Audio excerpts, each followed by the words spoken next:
Hi, everyone, and welcome to the 223rd episode of the Atlas Society Asks. My name is Jennifer Grossman. You know, my friends call me JAG. I'm the CEO of the Atlas Society. We're the leading nonprofit organization introducing young people to the ideas of Ayn Rand, often in fun, creative, artistic ways like our graphic novels, our animated book trailers, even music videos. Today, we are joined by Alexandra Popoff. Before I even begin to introduce our remarkable guest, I want to remind those of you who are joining us on YouTube, LinkedIn, X, Facebook, Instagram. You can use the comment section to get to your questions, and we will try to get answers to as many of them as we can. So many of you enjoyed my previous interviews with Ayn Rand biographers, Ann Heller and Jennifer Burns. So naturally, we couldn't pass up the opportunity to interview the author of the latest addition to this genre with Alexandra Popoff's Ayn Rand, Writing a Gospel of Success. Popoff began her career as a journalist working in Moscow, later emigrated to Canada, where she lectured in Russian literature and history, and went on to publish award-winning literary biographers Vasily Grossman and the Soviet Century, 2019, Sophia Tolstoy, 2010, The Wives, the Women Behind Russia's Literary Giants, 2012, and Tolstoy's False Disciple, the untold story of Leo Tolstoy and Vladimir Chertkov in 2014. So, Alexandra, I've been so looking forward to this. Thanks for joining us. Hello, Jack, and hello, everybody. Good to be here. Fabulous. So I heard you remark on another interview that if you had the chance to ask Ayn Rand a question, you'd ask her about her family, in particular her grandfather, who was a lawyer. So since I do have the question to ask you about your family, tell us a bit about where you grew up and any early influences. This is a very good question because I believe that early influences determine what many things that later happen in your life. Um, I grew up in Moscow in family of a writer. My father was a novelist. He wrote novels about the Second World War in which he participated. Um, he volunteered for the war in 2019. He volunteered for the war in 1941 when Nazi Germany attacked the Soviet Union, and he was 17 at the time. And he wrote novels that later were translated and published in 36 countries and were translated into English as well. His novel Forever 19 was translated by Antonina Bues into English. And so this was my father was an important influence in my life. And this explains why later on in 2019, I published a biography of Vasily Grossman, a Soviet Jewish writer and journalist who wrote about the Second World War, the Holocaust, Ukraine's famine, and Stalin's purges. And these were the experiences actually that affected my parents' generation, and they have experienced both the war, and my mother experienced Holodomor. So in Ukraine, she grew up in Ukraine. She was born in Kharkiv and later lived in Kiev, and both my mother and grandmother have experienced witnessed Holodomor. So I grew up with these stories, and so later this explains why I began to research and write a biography of Vasily Grossman. I was I graduated from a Military Institute in Moscow, and then because I was interested in literature, and I joined the Literary Gazette in 1982.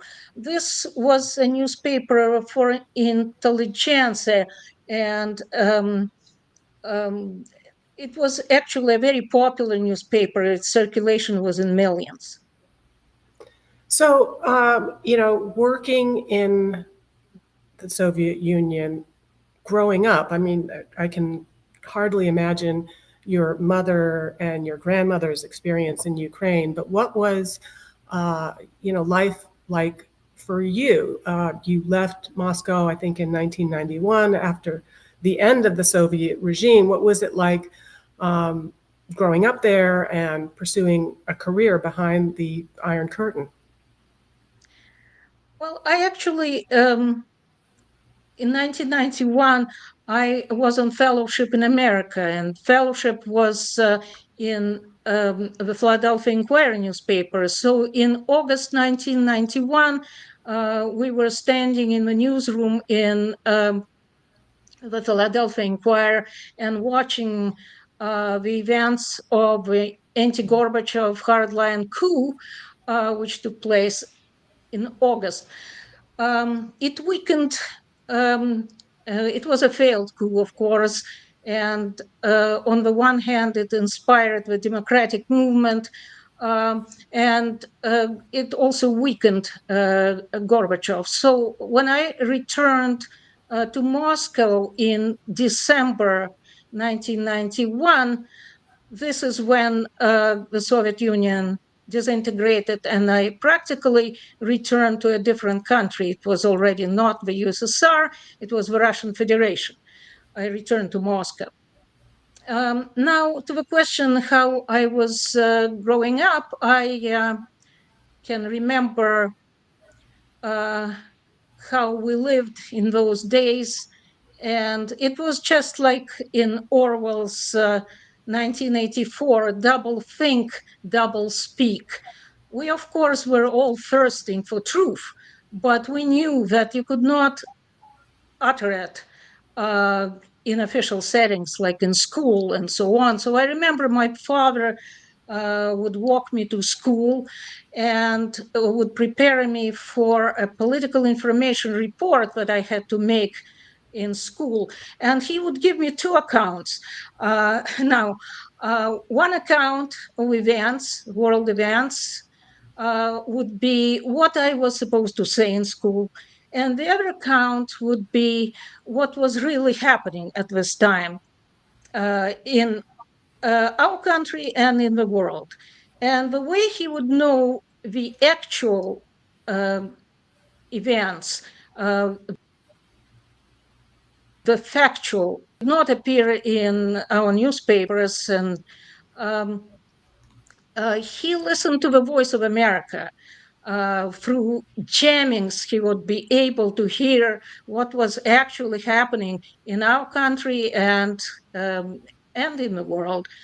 And in newspapers, there was a joke, not an anecdote, that there was no truth in Pravda newspaper and no news in Izvestia. Izvestia translates as latest news. Huh. Wow. So All right. yeah. Yeah. Picture. Think for those of us who've also read We the Living, I think that sheds light that, plus ça change, plus c'est la même chose. Things didn't change all that much. So speaking of We the Living, when did you first read Ayn Rand? Was it early on, or was it later as part of the research for this biography? So in 2019, after a successful launch of my Vasily Grossman biography, it was produced by Yale University Press. Yale UP Jewish Lives approached me and suggested to write a biography of Ayn Rand. And at that time, I knew really very little about Rand. I did not read her works. And I think they approached me also because, like Rand, I came from the same part of the world, and I was an immigrant to North America. So maybe, and also because I previously wrote for Yale University Press. So I began my research by reading uh, brilliant biographies by Jennifer Burns and Heller, and then I read all of Rand's works, her fiction, her nonfiction, and letters, and published journals.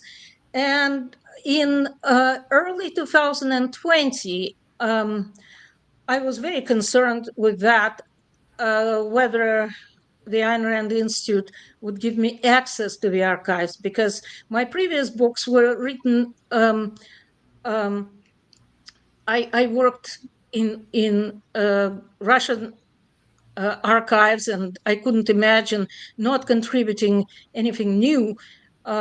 So in early 2020, the Ayn Rand archives gave me access to research Rand's papers remotely. It was during the pandemic when I could not travel to California.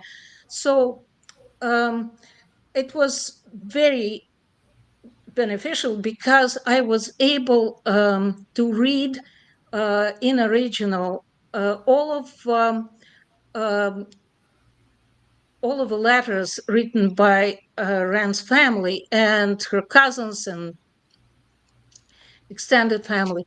Um, so there are hundreds of pages, and I did not have to rely on any translation. And I was reading letters mostly written by her mother and also by her father, and I was able to find some new information, and that is what I was able to contribute, because the Jewish Life series, these are concise interpretive biographies exploring Jewish experience. So I was able to see how Rand was growing up, precisely how traditional was her family, and find new information. So, I'm curious about, were there, restrictions to your access, conditions? Jennifer Burns wrote about her access to the archives. She had to say this, quote, "After several years working in Rand's personal papers, I can confirm that the published versions of Rand's letters and diaries have been significantly edited in ways that drastically reduce their utility as historical sources." Was that your experiences? Did you ever have cause to compare the published versions with the archives? And if so, did you find any discrepancies? Yes, I read Jennifer Burns's blog and on her website early on, and so I knew about that. And I did compare the letters, but I quoted the letters from the published version after comparing. Not all letters, like if changes were insignificant, just in style, it didn't matter to me, because I realized that all quotations have to be later submitted to the Ayn Rand Institute, and they could pass it, they could not pass it, but there was nothing substantial in these published letters. And it's not the family letters that I really cared about. It's later in life. It's Rand's correspondence beginning in I think in early 1930s. So I did compare that, and I used quotations that I thought were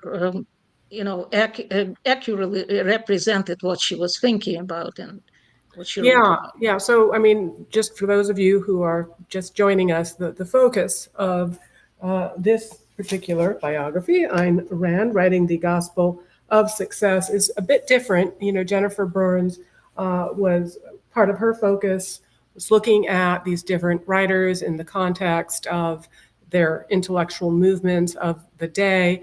And Alexandra's book is focused much more on her early experience and how that may have influenced her. So let's talk about the Russia and specifically the St. Petersburg into which Ayn Rand was born. What were some of the restrictions, for example, on Jewish residents? Rand was born in 1905 when uh, Jews were supposed to live uh, in the Pale of Settlement. And exceptions were made only for the wealthiest Jews and um, those whose professions were in demand. So, as we know, her grandfather was Berko Kaplan, was a skillful tailor. He was making manufacturing uh, military uniforms, and these were in demand in the capital, where there were many parades and military reviews. By the way, my great grandfather was a merchant, a wealthy merchant who came. He was not in the Pale of Settlement. He came from Lithuania, and he was allowed to open his business in St. Petersburg. So just the wealthiest people and the most successful doctors, dentists, lawyers were allowed to settle in St. Petersburg at that time. Uh, Even earlier, they began to settle in early 19th century. Um, and so the quotas were on uh, Jewish education, for example, anti-Jewish quotas, and these affected Rand's family. Her father, for example, who was a pharmacist uh, and studied at the University of Warsaw, could not uh, uh, could not enroll properly at the university. He had to audition because of the quotas. And Rand, um, because of the quotas on for Jews on education, was enrolled in a private Stayunina gymnasium, where there were no quotas for Jews. So that's how she was growing up. Yeah, and her education. That's very interesting. It almost sounded like a version of a Montessori school in which the students were given a lot of independence and could direct their own projects and even how they dressed. So you write about something called the Bielis affair, of which I am embarrassed to say I was not. I was completely ignorant. What was it, and why did you decide to include it in this biography? Mendel Baylis was a Jewish clerk.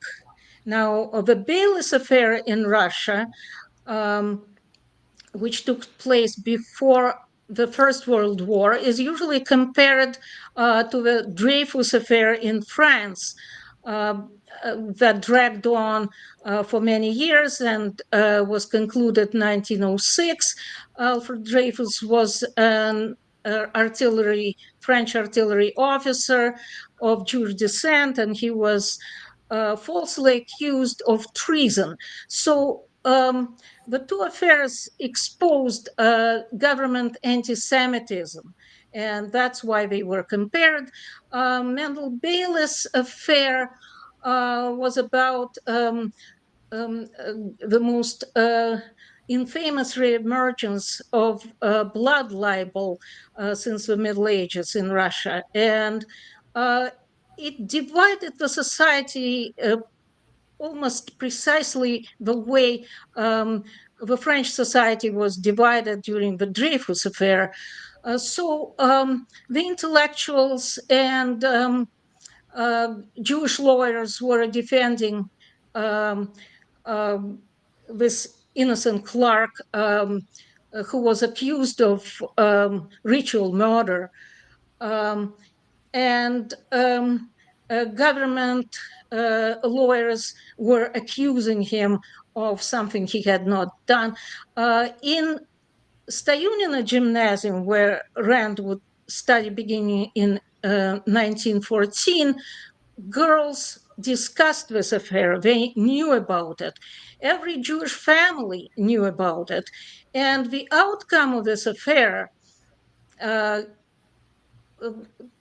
would affect, if their lives would be affected by the outcome. So in the end, um, um, Mendel Bayless was found innocent. However, you see the double thing even back then.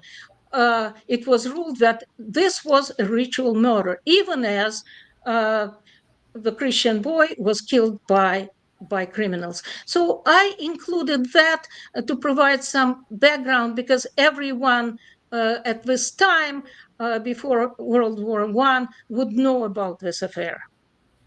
So you write that Rand's paternal grandfather and great grandfather were lawyers, though unfortunately we know very little about them. How might this family history have possibly influenced Rand's literary choices later on? This was the information, some of the information that I found in the letters. In 1933, when Rand produced her play, Night of January 16th, she sent it to her family, and her father was delighted with her knowledge of jurisprudence, as he said, and he wrote to her, my father and grandfather were lawyers, and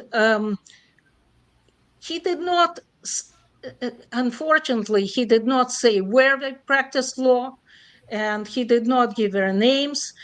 But I believe that following this instance of the inclusion of a trial and in detail, all of the action of a play is taking place in the courtroom, that later on Rand includes trials in her major novels. Um, she includes these court speeches by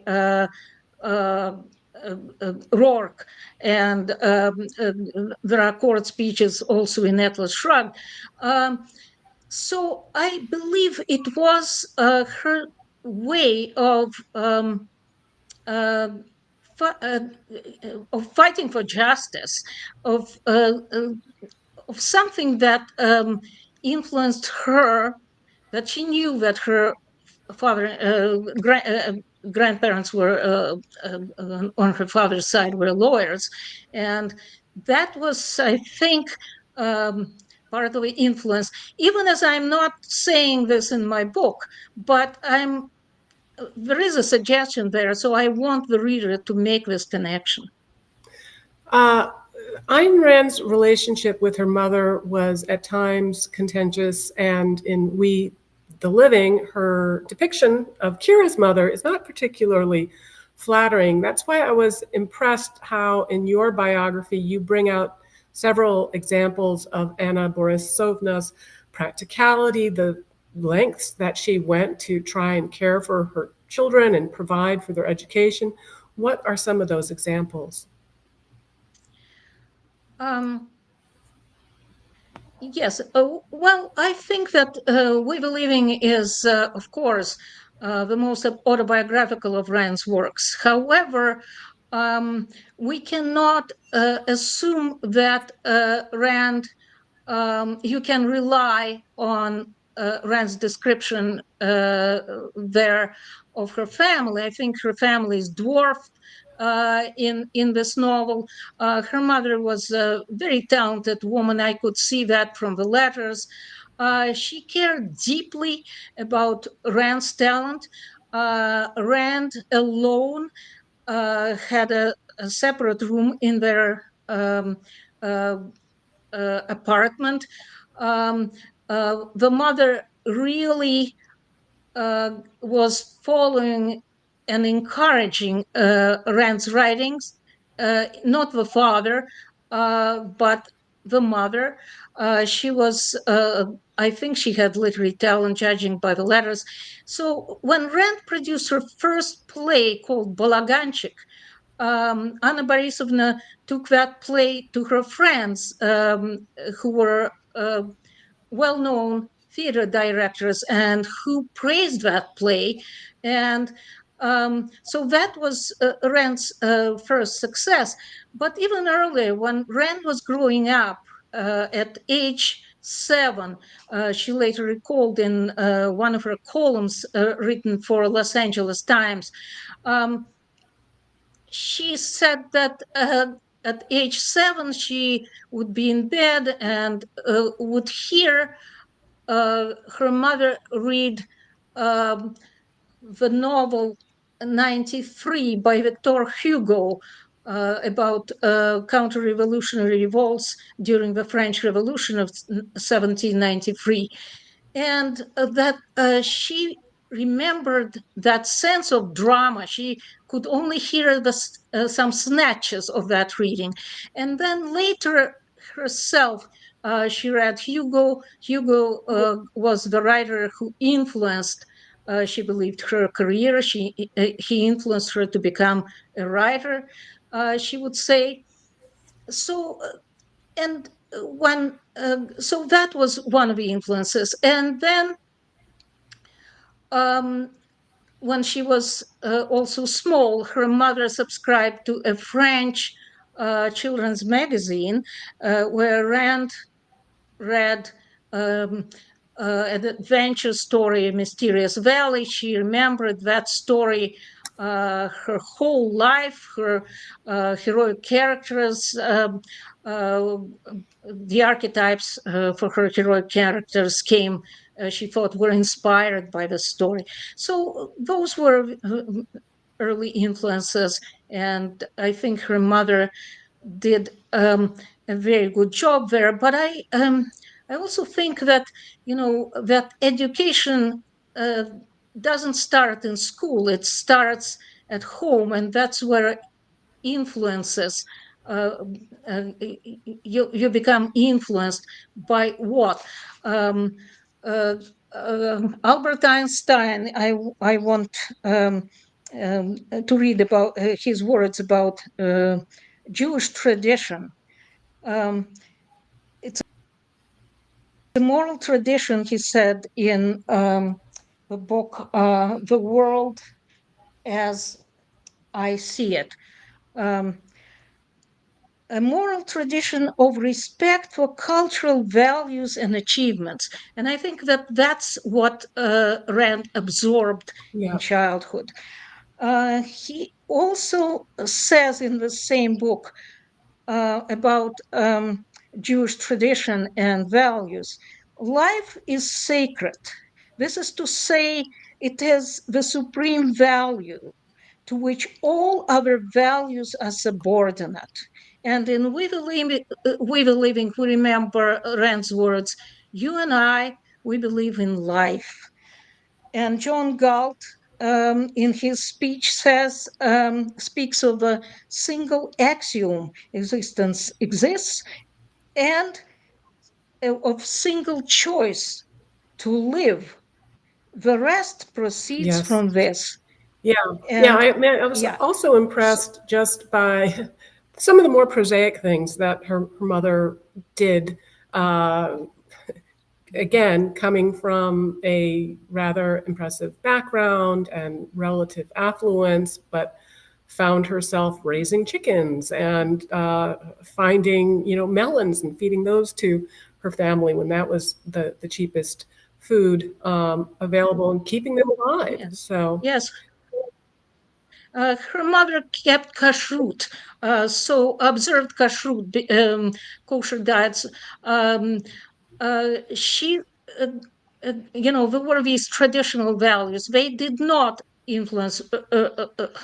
Rand later became an atheist, and she rejected all that. But she was yeah. growing up with this, and her family, I know from the letters, for the first time were eating non-kosher in a restaurant already in when Rand left home in 1926. Yeah. Um, So I want all of you watching. I see your questions. I'm not ignoring you. I'm going to get to them, but I just want to stay on this theme of Rand's Jewishness and her relationship with that, particularly not just in the context of anti-Semitism in Russia, but also here in the United States. Alexandra, you write that, quote, Rand did not openly identify with Jewish issues, but when she spoke on American capitalists defending ability, profit, wealth, she was also fighting against Jewish stereotypes. How so?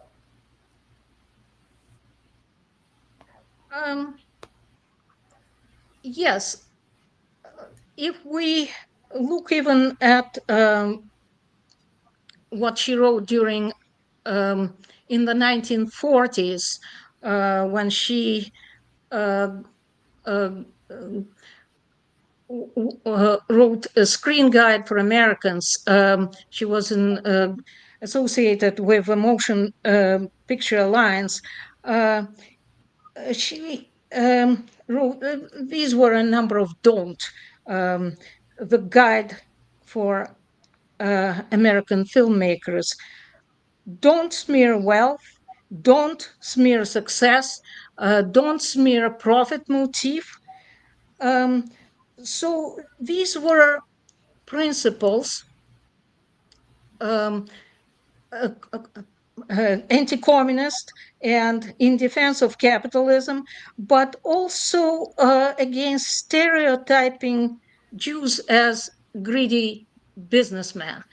One of stereotypes of Jews, another was uh, as capitalists. But we know that Jews were stereotyped both as communists and as capitalists. There is no rational explanation to that because anti-Semitism is a conspiracy theory. So, But yeah, yeah, anti-Semitism in the United States reached its peak during the 1920s and during the 1930s. Or I'd like to think that, given that we're living through a renaissance of anti-Semitism right now. The attraction of the Ku Klux Klan in the mid 1920s, the anti-Semitic works of Henry Ford, and the radio speeches of Father Coughlin in the late 1930s. This was when Ayn Rand had just arrived in America in 1926 and was beginning to make her way. How did this show up for her? How did she deal with it?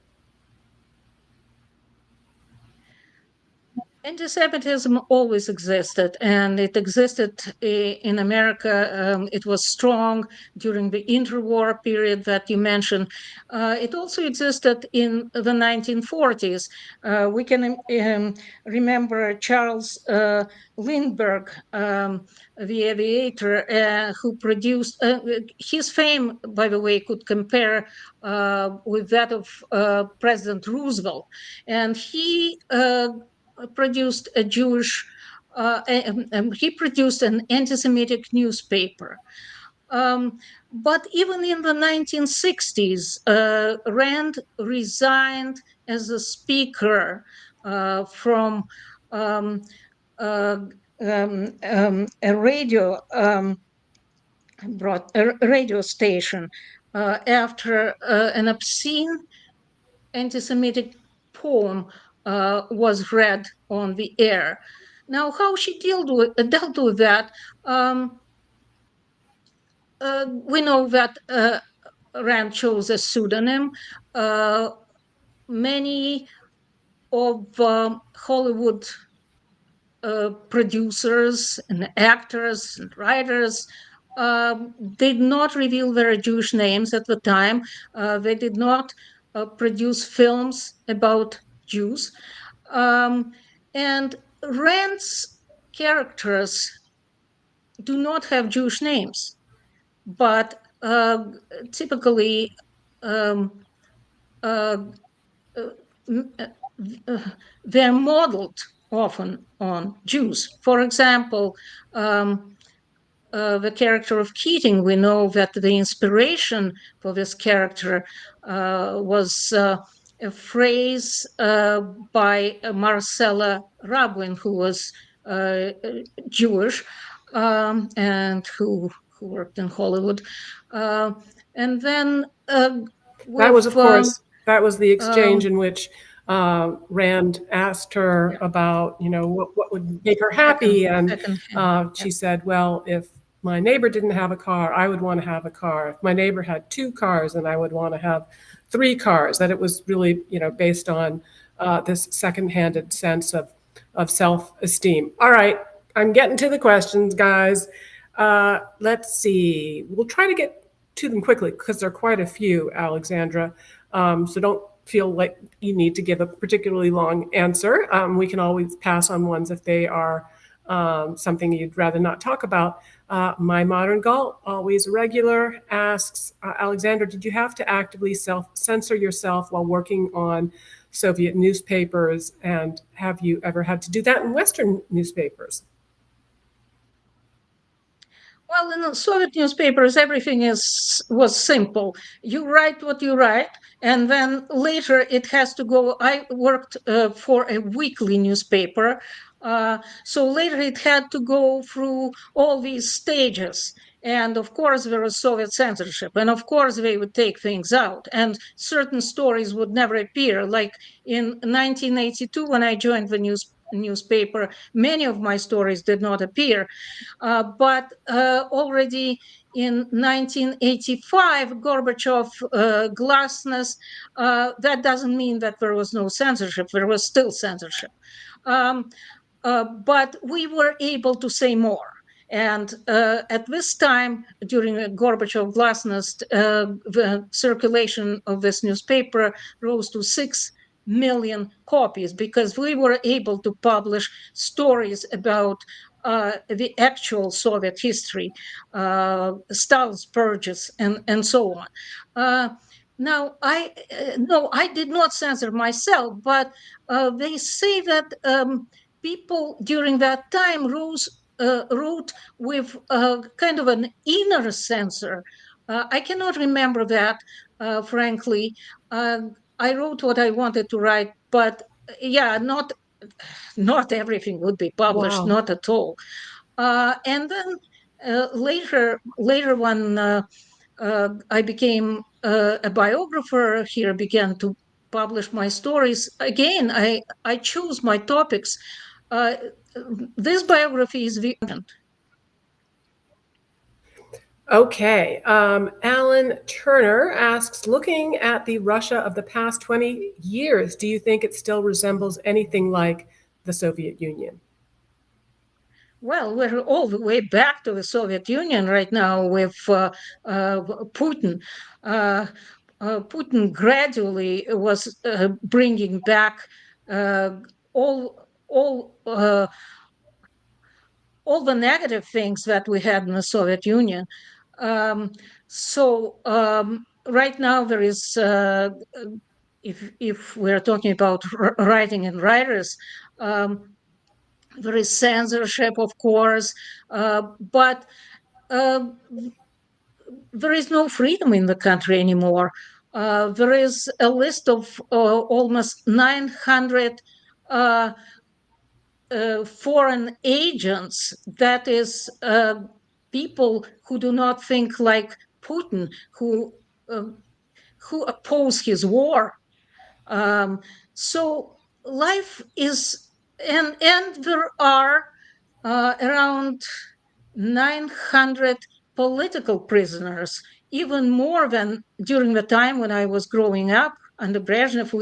We had political prisoners, but these were numbered, not the same numbers as now. So Wow. it's probably closer to Stalin's era. That's how far Putin went. That's remarkable. All right. Jackson Sinclair asks Leo Tolstoy, Fyodor Dostoevsky, big names as Russian writers. Were they rivals since they lived around the same time? Yes, of course they were rivals. Tolstoy had said that uh, all writers are jealous. It's not his exact words, but and he said something about that. And I was such a writer. Yes, the two writers, you can say, the two greats, they never met. They never met in person because they were jealous of each other, of course. Um, but they produced great works, and personally, I believe they were very difficult people. But you know that talented people are uh, rarely sympathetic characters. They're rarely easy to Yeah. Well, understand. and of course, we have that example as well with Yes, the Ayn Rand. architect. Well, and Ayn Rand to an extent. I think that to an extent, when somebody has a lot of power, and that power can come either from a political power to be able to force people to do things, or they have a lot of wealth, or they have intellectual power, they have charisma, they have influence. They're just kind of on a different level that they may not be getting the feedback that they need. People won't tell them, hey, that's really obnoxious, or that wasn't particularly funny. So, all right, getting back into the questions here. Yes, Kingfisher 21, I see your sarcastic comment, which was very funny, but it's not a question, so I'm not going to read that. My Modern Gull asks, have you read current Russian literature? How do you think it has evolved since the time of Tolstoy? Um, I'm not an expert on current Russian literature, but I know there are some writers who had to immigrate. Um, Sergei Lebedev, for example, I reviewed one of his novels. He lives in Germany right now. His novel Oblivion, it was a great novel about Stalin's purges, and it was translated by Antonina Buis, so it's available in English.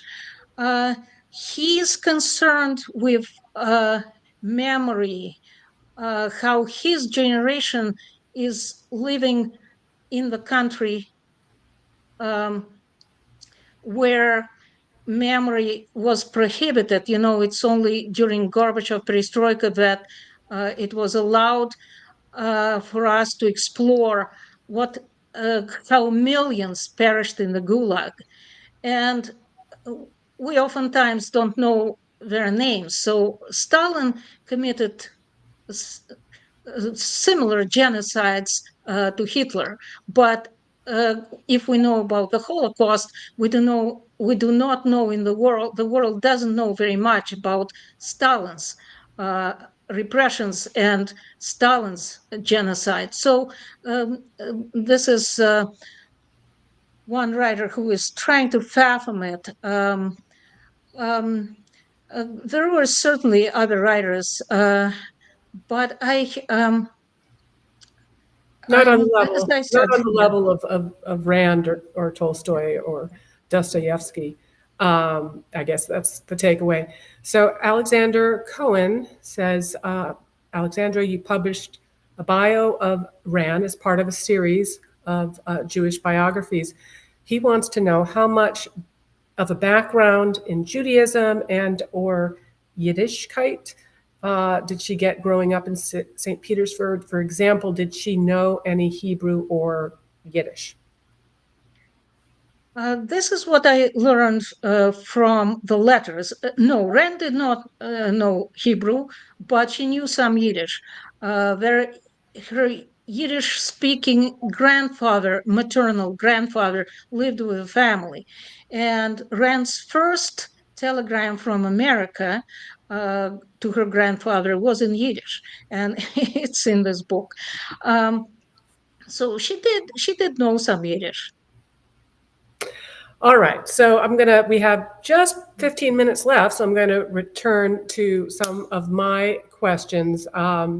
In setting the stage for Rand's anti-communist political activity in Hollywood, you reveal some history of the era, including the many Americans who emigrated to the Soviet Union, inspired by apologists for Stalin and the Soviet system. Of course, many in our audience will know of Walter Duranty's apologies, but who were some of the others, and whatever happened to those Americans who fled the horrors of American capitalism for the glories of Soviet communism? So there is a book by Tim Tsouliadis. Uh, it's um, it's uh, um, oh Jesus, sorry. Um, it's about the Americans who perished. It's called Forsaken. Um, about the Americans who perished in the Gulag in the early 1930s. There were thousands of Americans who just regular people, during the Great Depression, who were looking for jobs.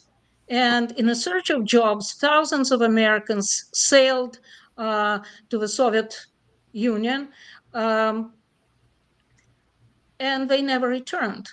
They perished in the Gulag. So Tim Souliadis did a marvelous job researching that story. Um, what happened to these Americans? Their passports, their papers were seized upon arrival. And when the Stalin's purges began and they wanted to flee, um, many of them were forced to accept Soviet citizenship, and so not even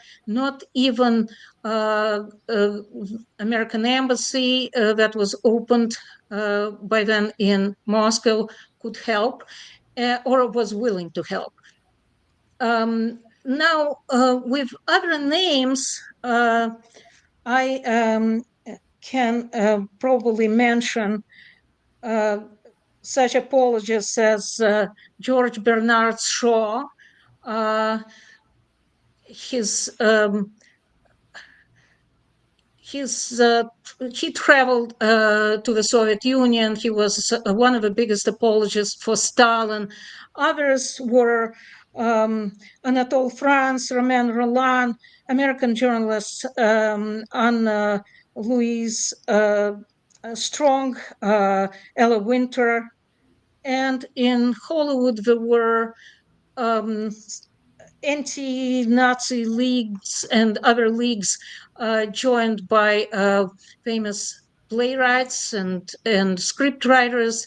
For example, Leland Hellman was part of that, and she also traveled to Stalin's Russia. So all of these people with their fame, they kept this myth of Stalin's Russia alive, of Stalin's achievements. And Rand, when hearing that, of course, was Beside herself. greatly annoyed. I can imagine. Yeah, I was just watching a movie called Mr. Jones. It's about the exploits of Jeffrey Jones, who went to Russia, Soviet Union, and managed to get the truth out about the Holodomor and everything that was happening. When he came back, he said something like, "There is no, great experiment. There are no stunning achievements of Stalin's unless you consider the murder of millions to be an achievement. Um, so let's turn now to, boy, we are running out of time. You write that Rand's lecture, America's Most Persecuted Minority, Big Business, essentially presented a Jewish theme. How so? Mhm. Um, yes, uh, she was saying that um, uh, businessmen, the most productive minority, uh, hold the economy on their shoulders. And she compared them with uh, racial minorities, such as just a second, such as Jews. Um, because she was saying that American businessmen are penalized for their achievements, not faults, uh, penalized by various government regulations. And there is a phrase there in her lecture that um, uh, in Soviet Russia, the scapegoat was the bourgeoisie, Nazi Germany, the Jewish people, and in America, this is the businessman. So this is one of the rare direct references to Jews in her works. Yeah, interesting that she was making those connections there. And one of the commonalities was, of course, achievement. And in talking about envy, she talks about the hatred of the good for being good. And we can see that in terms of the animus against very successful business entrepreneurs. So, as we're wrapping up here, I have a theory about Ayn Rand and about people in general that sometimes the qualities that are our greatest strengths can also become among our greatest weaknesses. Of course, uh, Ayn Rand, in order to overcome the many barriers that a young Jewish Russian immigrant would find on her ultimate path to success, um, to pursue her mission in presenting this singular radical vision of egoism, self interest, and capitalism, she had to find a way to a certain extent to tune out the detractors, to tune out even her own self doubts. And that helped her walk this tightrope when many people were hoping that she would fall or fail. But if this approach hardens over time, then to the extent that you become closed to even important feedback, it causes you to break with allies over the slightest disagreement or ignore a nagging inner voice that maybe whatever you're currently engaged with is not going to work out too well. Then really you're setting yourself up for a fall in the end anyway. Do you think any of that applies to Ayn Rand? Well, I think absolutely. You're absolutely right about that. And it is important for a writer, especially to keep, to writers especially, to keep their mind open. And, Rand was not the only one there. I think when Tolstoy, in similar circumstances, there was a movement in his name, like a movement in Rand's name, and there was a movement in Tolstoy's name when Tolstoy. Rand was an atheist, but Tolstoy was a religious writer in beginning in 1880s during his religious phase, and during that time, a religious movement in his name was founded, and so he too became constricted in what he could say, and that constricted his thought, and he stopped writing fiction. Hmm. And only later, there were some instances when he would return to writing fiction. There were some stories he would write, and his late novel of a late period. But otherwise, his thought became constricted, and the same thing happened, I think, with Rand. Yeah, no, it's interesting that your biography has received some detraction from some quarters, as if this idea of Ayn Rand, the great Ayn Rand, actually having any influences at all is heretical. When influences are a good thing, right? You draw inspiration, you get an idea, you have an exchange. It doesn't take away from the originality of your ideas and your work, but I think closing oneself off to influences can sometimes be a short-sighted thing. So as we're wrapping up here, Alexandra, this has been an absolutely delightful hour to spend with you. And I do want to remind all of you to go out and get your copy of Ayn Rand, Writing the Gospel of Success. I can also highly recommend the audio version, and I'm grateful for that because it helps me get through these weekly books that I read for these interviews. I guess just to wrap up, is there anything else that you want to add? Anything that we didn't touch on that you'd like to cover?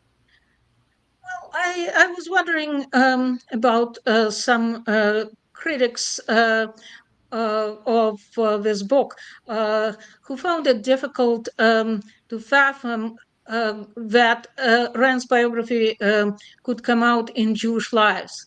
And because, yes, Rand did not uh, uh, admit that she was Jewish. But on the other hand, Leon Trotsky never called himself Jewish, and he said that his nationality was social democratic.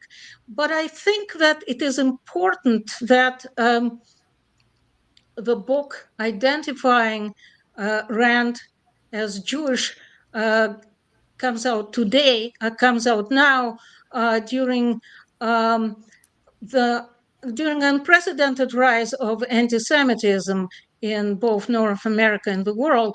And I think that because Rand said that she only felt Jewish when faced with anti-Semitism, and moreover, she said it was one's moral obligation to identify oneself as a Jew when faced with anti-Semitic vitriol. So I think she was a fighter, and I think it's good that she's identified now I agree. at this And, particular time. I have never worn a Star of David in my life. And I was even a little reluctant to wear one now because I want to be clear about the fact that as an objectivist, I am an atheist, but I felt, like Rand said, a moral obligation to start wearing it in order to just um, signify solidarity and show that, we will not be afraid. So, Alexandra, what is next for you, and what is the best way for us to follow your work? I'm researching another biography, a biography of um, Putin, one of Putin's major critics, Anna Politkovskaya, a journalist who was killed in 2006, actually on the day when Putin was celebrating his birthday. Uh, and so I'm researching this book. The way to follow me, you can find my website. It's one word, Russian literature and biography.com. And also, you may follow me on Goodreads or on Amazon or on, say, to find out about my books on library thing. And perhaps you'll do us the honor of coming back once your next biography is published. It sounds fascinating. So, Again, thank you, Alexandra. Thank you for joining us today. And thanks all of you to ask so many great questions. Apologies that I didn't get to as many of them as I would have liked. Again, if you enjoy this video or any of the other materials, programming at the Atlas Society, please remember we are a nonprofit. So go ahead to atlassociety.org/donate. Put a little something in the tip jar. If you've never donated to the Atlas Society, it will be matched by our board of trustees. And make sure to join us next week when I will be off, but Atlas Society senior scholars Stephen Hicks and David Kelly will host a webinar discussing the Philadelphia Declaration, what it is and its vision for cooperation across the religious and secular spectrum of the liberty movement. So hope to see you then. Well, many thanks.